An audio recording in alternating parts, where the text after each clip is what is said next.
കുറച്ചു ദിവസം എന്തായാലും കിടക്കേണ്ടി വരും. 1-2 ടെസ്റ്റുകൾ കൂടി നടത്താനുണ്ടെന്നാ പറഞ്ഞേ.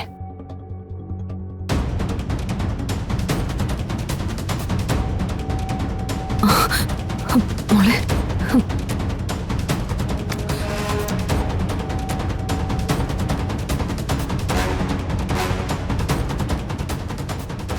ഞങ്ങളെ മനഃപൂർവ്വം അപമാനിക്കാൻ വേണ്ടിയിട്ടാ അവൾ ഈ കടുങ്കൈ കാണിച്ചത്. അല്ലെങ്കിൽ കുഞ്ഞിനെ കൊണ്ടൊന്ന് ഞങ്ങളുടെ വീട്ടുമുറ്റത്ത് കിടത്തില്ലായിരുന്നല്ലോ. ട്രെയിനിന്റെ മുന്നേ ചാടിയത് ചാകാനൊന്നുമല്ല, ഞങ്ങളെ ഒന്ന് പേടിപ്പിക്കണം. പേടിപ്പിച്ച് അവളെയും ഈ കൊച്ചിനെയും അവന്റെ ആ രാജീവന്റെ തലയിൽ കെട്ടിവെക്കണം. എന്തിനാ കെട്ടിവെക്കുന്നത്? ശാരികേച്ചി പ്രസവിച്ച കുഞ്ഞ് രാജീവ് സാറിന്റെയും കൂടെ കുഞ്ഞ് തന്നെയാ. അതിപ്പോ നിങ്ങൾ നിഷേധിച്ചാലൊന്നും സത്യം സത്യമല്ലാതാവില്ല. അത് കളക്ടർ മാഡം പറഞ്ഞാ പോരല്ലോ. പിന്നെ നിങ്ങൾ എന്താ പറയുന്നത്? ഈ കൊച്ചു ജാരസന്ധതയാണെന്നോ? ഇയാൾ ആരാ? താൻ ആരാടോ? ഞാൻ ആരും ആയിക്കോട്ടെ, കാര്യം അറിയാതെ പോക്കരുതരം പറയരുത്. അതെ, എന്റെ മകൻ അവളോടൊപ്പം ജീവിക്കുമ്പോഴേ ഇങ്ങനെ ഒരു കുഞ്ഞിന്റെ സൂചന പോലും എനിക്ക് കിട്ടിയിരുന്നില്ല. പ്രഗ്നന്റ് ആണെന്ന കാര്യം അവനും അതേക്കുറിച്ചൊന്നും അറിയാനും പാടില്ല. അപ്പൊ പിന്നെ ദിവ്യഗർഭം വരാൻ ഇത് പുരാണ കഥയൊന്നും അല്ലല്ലോ, ജീവിതമല്ലേ. ശാലിനി, ഇവരോട് ഇങ്ങനെ സംസാരിച്ച് നിന്നിട്ടൊന്നും കാര്യമില്ല.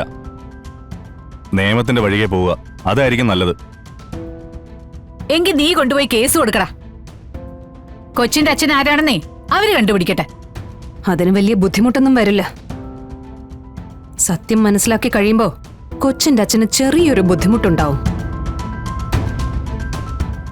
വിദേശത്തെ പണി മതിയാക്കി നാട്ടിലേക്കൊന്ന് വരേണ്ടി വരും.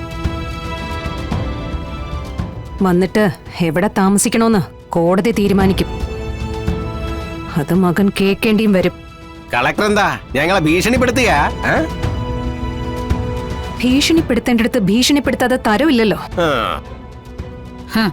എങ്കിൽ പിന്നെ അങ്ങനെ തന്നെ. നിങ്ങൾക്ക് നിങ്ങളുടെ വഴി, ഞങ്ങള് ഞങ്ങളുടെ വഴി നോക്കിക്കോളാം. വിജയലക്ഷ്മി, എന്തായാലും നമ്മൾ വന്ന കാര്യം കഴിഞ്ഞു, നമുക്ക് പോവാം. ഇനി ഇവിടെ കൂടുതൽ നിന്നാലേ ക്ഷമ കെട്ട് ഞാൻ എന്താ പ്രവർത്തിക്കാന്ന് പറയാൻ പറ്റില്ല. ദേ, മേലിൽ ഞങ്ങളെ ബുദ്ധിമുട്ടിക്കാനായിട്ട് അങ്ങോട്ട് വന്നേക്കരുത്. വാ വിജയലക്ഷ്മി.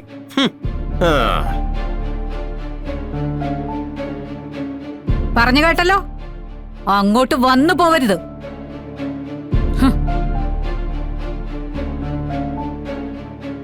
ഇവരിൽ നിന്ന് ഞാനിതൊക്കെ പ്രതീക്ഷിച്ചതാ. പക്ഷേ ഞാൻ വെറുതെ വിടില്ല രണ്ടിനെ.